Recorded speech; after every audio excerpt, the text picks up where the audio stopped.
নমস্কাৰ, মোৰ নাম শ্ৰী তুষাৰজী ঠাকুৰীয়া। আজি মই এটা সাধু ক'বলৈ লৈছোঁ। সাধুটোৰ নাম কণ্টকৰামৰ বুদ্ধি। এখন জংঘলত এটা কেটেলা পহু আছিল। সি নিজৰ মাক দেউতাকৰ লগত বাস কৰিছিল।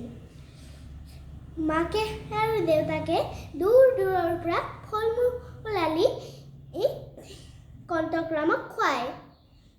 এদিনাখন মাক দেউতাকৰ বৰ বেমাৰ হ'ল। কণ্টকৰামৰ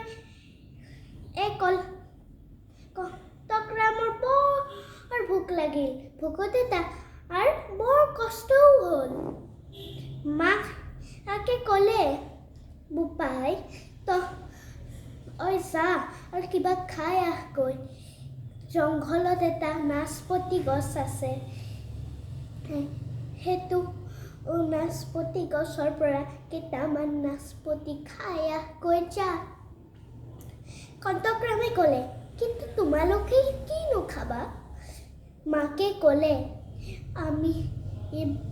আমাৰ জ্বৰ ভাল হ'লেই আমি কিবা খাম। কণ্টকৰাম ওলাই পৰিলে।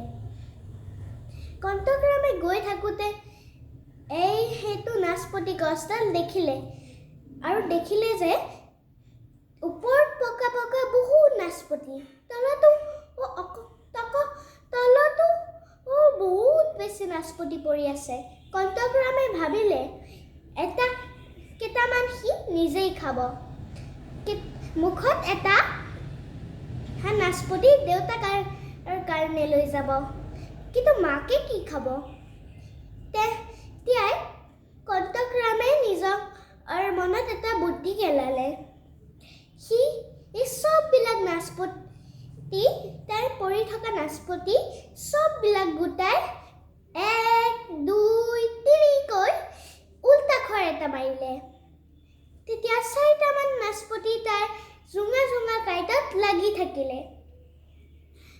সি ঘৰত লৈ গ'ল। কেইটামান আগতে খাই ল'লে, তাৰপাছতহে ঘৰত গ'ল। ঘৰত গৈ লৈ মাকক আৰু দেউতাকক দুইটা নাচপতি দিলে।